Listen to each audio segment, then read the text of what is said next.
Hello, I'm Stephanie. And I'm Lauren. And this is I've Got Guts, a podcast about living and thriving with chronic illness. Let's be real, it is really hard. But it doesn't have to be. You are not alone. With this podcast, we want to create a community and a space to be able to talk about the tough stuff And laugh along the way. The idea for this podcast stemmed from us trying to find one for ourselves to listen to, but not being able to find anything that didn't make us more sad or frustrated. Our goal is to talk about the hard stuff, but also talk about how to get through it, be positive, have a full and productive life, and of course, thrive. But before we get started, just so we are clear, we are not medical professionals. We are just here sharing our personal experiences. All right, welcome to summer. We have officially made it, Rome. Finally! Yay! And with that, we want to put a beautiful bow on our very first season of I've Got Guts. Honestly, it feels like just yesterday we hit record for the very first time. But it really wasn't just yesterday. It was 8 months ago. Time really flies when you're having fun. I still feel like it was the day we cracked open a beautiful bottle of red wine in October. And started writing our notes together about what we wanted this to look like. Yeah, and Connor, I remember Connor was there and he was like taking selfies with us. He was like just as pumped as we were. I know. And here we are. Yeah, and honestly, this season has been such a ride, from personal stories to gut health deep dives to some incredibly brave guests. We've had laughs, tears, breakthroughs, and maybe a few too many poop jokes. That's for sure. But this doesn't mean you won't hear from us for a while. We have plans, and we'll let you in on those a little later in the episode. We sure will. But first, let's do our Thorns and Roses. All right, let's start with thorns. Get them out of the way. Yeah. Let's just always get them out of the way. I'm sick of the thorns. Me too, and I'm real fired up, and I'm going to go first. Yeah, you let us have it. Late last night, I went down to the basement. All good stories do not start this way. And not that I never normally go down there, but I'm really not down. Connor's bashing around down there. Connor and Sean go and play video games. Your laundry's not in the basement like most people. No, it's on the first floor. Right. So really the boys are down there the most, but I had to go down and get some tablecloths and some things because I'm packing up my classroom for summer. And I go down there and I walk and I'm like, this rug feels a bit squishy. So it's like there's a part of our rug or a part of our basement that's completely finished. And then there's a small unfinished part that has storage stuff and hot water tank, furnace, all the things. And they must have had like leftover carpet from when they did carpeting upstairs. So I rolled it out and kind of put it down there. Well, that was the best decision I could have made because that squishy feeling, I'm like, did Kenzie pee down here? What is happening? I'm like, no, this is water. And then I felt, I'm like, it's saturated. And then I looked, our hot water tank was leaking. Oh, it's the worst feeling. It was the worst. So I'm like, Sean, and, we're sopping up with towels. We're not, plumber Sean only does so much. And this is out of his wheelhouse. I may have been promoting his skills a few episodes ago. That ended. It's over. That ended. So the two of him and I are like, what are we doing? And long story short, we sopped up the water. We turned off the hot water tank, like the valve, but it was like a slow leak. Right, because there's water in there. Right, 50 gallons of it. So that night I was up like every couple of hours. I couldn't sleep. I kept going down and being like... Well, because you don't want the finished part of your basement to get ruined. Right, exactly. So, but today we had, people come and give us estimates, and we're going to have to get a new one, unfortunately, but... it was just a stressful day today. But at least the technician came this morning, drained it out. So there was no water in it. It shut down. And now we have no hot water until we get the new one. So I did pack my shower bag room if I can shower here tonight. Now, if my dad's listening to this episode, he's probably like so proud of himself. Like, see, I told Stephanie this could happen, and this is why we proactively put in a new one before it went bad. And he's like patting himself on the back. So, Dad, you were right about this. Yes. Joe, you were 100% right. Don't let it get to the point where it saturates carpets. Yes, and keeps you up all night. Exactly. And to be honest, I had no idea anything was wrong with it. It's been working fine.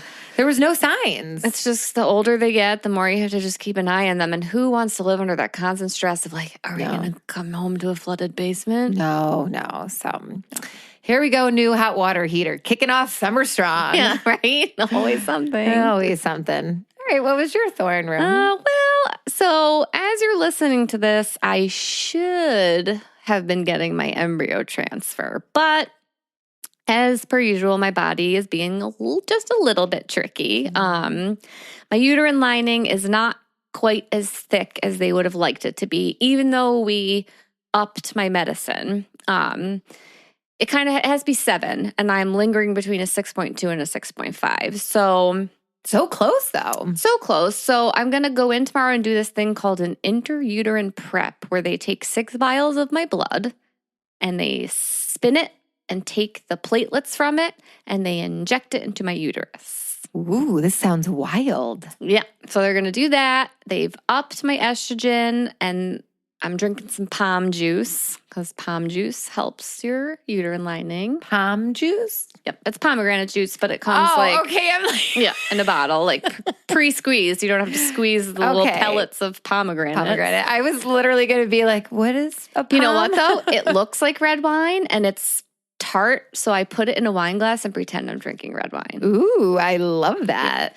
So with that being said, my transfer is not happening today, but as long as my lining check goes well today, our transfer will be on Thursday.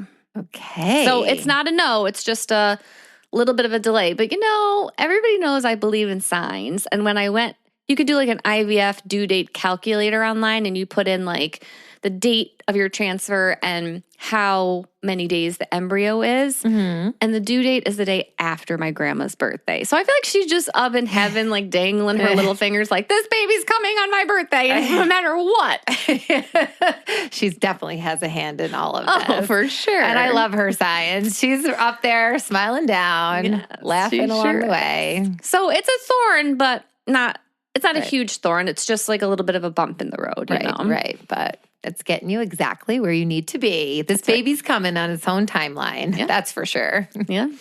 Mm-hmm. Yeah. Well, all the good vibes room. It's going to be amazing. It will be. It will be. All right. Roses. What do you got for us? Okay, I'm so excited. Connor and I are kicking off our summer with a little Mama Connor trip. It just kind of came together in a random way. Last minute. It was. So we are first going to head to the Albany area because our cousin Heather, her little daughter Stella is turning a year old. I can't even believe that. I know. Happy birthday, Miss Stella. I cannot believe you're a year. So Connor and I are going to go to Albany and celebrate Stella's first birthday on Sunday. And then after that, I said, why not? Let's do an adventure. So we're taking the Amtrak down from Albany and into Penn Station. Mm-hmm. And Connor has never really done New York City before. We've been to Madison Square Garden and we've seen the New York Rangers play. He's been to Long Island, but he's never done the city. Yeah. So I'm like, we're going to head out to Long Island and visit family and stuff. But I go, well, he's like, Mama, can we go to the Statue of Liberty? I'm like, sure, let's do it. Yeah. So I looked at it. I'm like, but we're going to have our suitcase and all these things. I'm like, well, let me just see what a hotel would be. So we found a great, reasonable hotel in Times Square. We're going to do one night. We're going to do Statue of Liberty, Central Park, dinner out. And what else did he say he wanted to do? Oh, he wanted to go by Rockefeller Center and all of that just to see it. So we're going to have a little New York City trip. And then from there, we're going to take the train out to Bayshore where my aunt and uncle live. And I'm going to visit with my cousins and see my brother and his girlfriend and her kids. And finally, my brother's girlfriend, Michelle, her kids will get to meet Connor. Oh, that's special. That's exciting. Yeah. So we're going to have all of it is special. He's so excited. We've been texting. I may or may not have told him that there's a Harry Potter store in Times Square, just FYI. I know. Oh, it's on our list of things things we're doing. I'm even excited about it. And I may have put a bug in his ear that I am a Hufflepuff. We will be returning with Harry Potter goods. That's for sure. He's so cute, though. He's pumped about it. He's going to love it. I know. And I think staying in Times Square is going to be so fun for him. Any New Yorker listening to this is like, God, Times Square. But like as someone who doesn't go very often, and for a kid, Times Square is like, wow, it's cool. It is. And, I grew up down there. So for me, the city is the city. But for Connor, this is like what you something you just said. see in movies and TV shows. Right. When you experience it in real life, it's really cool for the first time. Yeah, it is. So I'm so excited to take him and do it. And Sean isn't coming because he's got to work and we already have other vacations planned. So we're just doing it, Mama Connor. It's going to be super fun. That's the joy of being a teacher is you get to have these little moments. Yes, for sure. Kicking off summer strong. Yeah. So, and your Rose room? My Rose is kind of along the same line. So anytime you do an embryo transfer or an IUI or all that, you have to do this dreaded 2-week wait where you like do it and then you got to wait 2 weeks to find out if you're pregnant. But I'm about to hit the best 2-week wait ever. Yeah, you are. Because literally it's going to be like 4th of July, chill party at your house. Yep, just floating in the pool, relaxing, little barbecue. Yep. 5th of July, Anthony is taking me to this restaurant I've been dying to try for my birthday. Okay. It's called Bonnie and Clyde in Fairport, and it's in an old bank. Like, you can eat in the, like, vault. Okay, that's really fun. And the food looks really yummy. Ooh, yum. And then the next day, the 6th, me and you and Anthony and Sean and Liz and Mike are going to see the Beach Boys, which, like, lifelong dream. If you're old like me, you have seen Flight of the Navigator and you know where my love of the Beach Boys comes from. Oh, yes. And of course, if you also watch Full House and Uncle Jesse is going to be there. I may have made a shirt for my birthday with a picture of Uncle Jesse on it that says, "Have mercy, it's my birthday." Okay, this is amazing. This is amazing. We are totally meeting him. Let's cast the vision. Cast the vision, yes. Oh, picture with Uncle Jesse for my birthday. Sold. So we're doing that. And then Monday is my actual birthday, and we'll probably do a little something. And then a couple days, and then Anthony and I are going to Niagara-on-the-Lake for our first anniversary. So, like, I just got goosebumps. All of these things are happening while I'm going to be pregnant until proven otherwise. So the whole time in my head, I'm like, I'm pregnant on my birthday. I'm pregnant on my anniversary. And then we'll come home, and the next week we'll find out if we're pregnant or not. But you know what? I don't know if you know this, but the last 2 days were like the most powerful cosmic days in astrology. So I manifested the crap out of everything I could possibly do. I did like a manifestation. I did a visualization activity. I made moon water and I drank it. Like anything to manifest. And I just was like telling the universe, my baby is coming. Because you know what? My baby is coming. It is. I literally have goosebumps all over my body right now. So it's coming. All the feels. All the feels. It's coming. The moon is in Cancer right now. And Moon and Cancer love each other, and we're about to make a baby here, and it's coming. And you didn't tell me about that moon juice. I did make moon juice. I made some moon juice. I love it. I love it. I wrote my manifestation down on a piece of paper, and I put it with the cup of water on top of it, and then I let it sit and soak in the power of the moon. And then Anthony and I both made tea out of it, and we cheersed and we drank it together. I love it. I love it. You're in all the good vibes. All the good vibes. Totally. And this 2-week wait sounds amazing. And I love that. So much fun. I love that I'm a part of it. This means my 2 weeks are going to be fun too. That's so true. God, I love summer. Me too. Me too. All right. Well, so I think maybe we should talk a little bit about why we started this podcast, just to like, when we're wrapping things up, we wouldn't just remind people. Yes, for sure, for sure. So we launched it because we wanted a space where people with invisible illnesses, motility disorders, chronic conditions could feel seen, understood, and supported. And we also just wanted a place to talk about the real stuff, the frustrating stuff, the awkward stuff, the human stuff, and hopefully help people not feel so alone while doing it. Yes. And hopefully we had people laughing along with us. I hope we made fun of ourselves enough times. Because of course, that's my favorite part. Laughing. I literally feel like I laugh my way through life because Makes there's it no better. other way. Mhm. There's no other way. And, it's of course important to honor and feel those hard times, but even more important for your overall well-being to find those bright spots too, to shift, to realign, because there is always, always something to be grateful for, even during the darkest times. I couldn't agree more. So let's do a little season highlights here. I like it. I love it. going through and just reflecting on it all. Yeah. Reflection is my favorite. Yeah. All right, we've covered a lot of ground. Some of our favorites. Room, you kick it off first. All right. So I think my top one was our interview with you and Connor for Celiac Awareness Month. Like, we all know Connor is pretty much my favorite person ever, but to hear him just talk so calmly about living a gluten-free life, like it's no big deal. Like, we're like, well, what do you tell your friends at school? He's like, I'm gluten-free. And what if they like offer you a snack and you can't have it? He's like, I just tell them I can't eat that stuff. And then like immediately he followed it up by like ripping on your Long Island accent, which was like also my favorite part. Oh my gosh. That's a top 5 moment for me. I'm really living with a mini Sean. You really are. 2 against 1 and I'm drowning over here. And then talking about IVF and infertility in real time and being so open and raw about the emotional toll. The people who have come to me and opened up to me about their own IVF stories and who have chosen to support me on this journey, it really has truly been inspiring.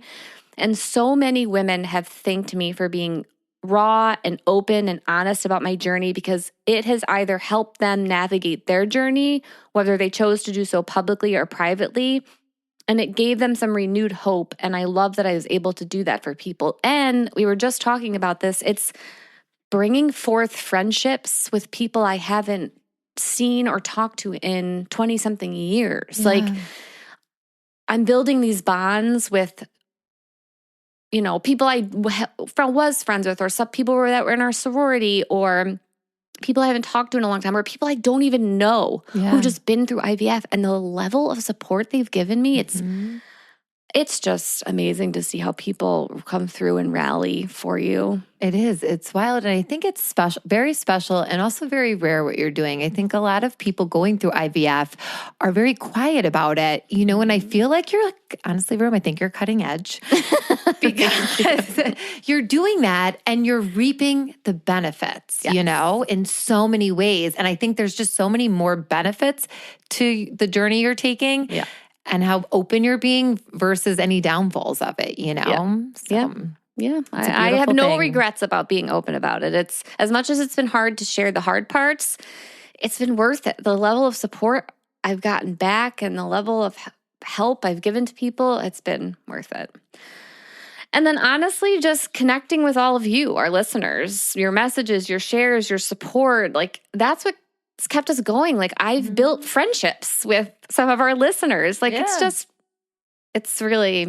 touches my heart. It really does. I love it. I love it. How about you, Room? What were some of your favorites, your highlights? All right. Well, for me, my favorite part, Room, out of all of it is working with you. No, this is like our dream, right? Yes. And it's not every day you can say you get to do something you love with your best friend. Mm-hmm. It is easy. It's fun. It absolutely lights me up. Every time we record, I walk away with such a full heart knowing how we are impacting so many of our listeners and filling our own cups at the same time. Yeah. I feel like this has been a very healing experience for both of us. And you know what, something else to add in, I feel like it has helped me to get to know Anthony better too, our producer, your husband, because it's been fast and furious, your relationship. I mean, you're sitting here pouring out your heart about your poop. And I know. He's just sitting right This here. is fast friends. Here we are. But yeah, so I feel like it's just connected all 3 of us too, which is important to me, and That was definitely my favorite part. Yes. My second favorite was episode 14, when our husbands sat in the hot seat and shared their perspectives on chronic illness support and answered our questions. And, for me, when I married Sean and we said in sickness and in health, I don't think either one of us realized the weight that one simple sentence would carry. And it's been really, really hard over the years with my crazy autoimmune diseases and all the ups and downs. And Sean has literally been my rock, right by my side there every step of the way. And I couldn't be more grateful to have such a supportive spouse, one who knows exactly what I need and when I need it. And I love that he came on and he shared his perspective with all of you. Yeah. And it was really fun. It was really fun. And I loved his take on doing it for so long. And Anthony's newer at it. And every time Anthony was like, it's not that bad. And Sean's like, just wait. Sean's like 20-something years over here. Just wait, man. You get enough elbows in the rib in the middle of the night and you're going to not be happy. I love both of their perspectives.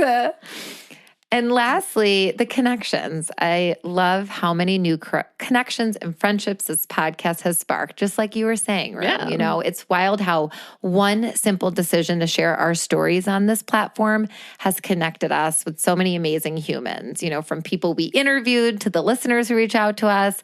My gratitude runs so deep. I've never felt happier knowing the impact we are making. It's just, we have turned basically our trauma, our stories, our low points into hope, into purpose, into connections, all of it. And it feels so good. So good. It does. It does. So, all right. I think now we should talk about some things we've learned in this season. All right. Always a lesson to be learned. We're such teachers. We really are such teachers. Let's reflect and talk about the lessons we've learned this year.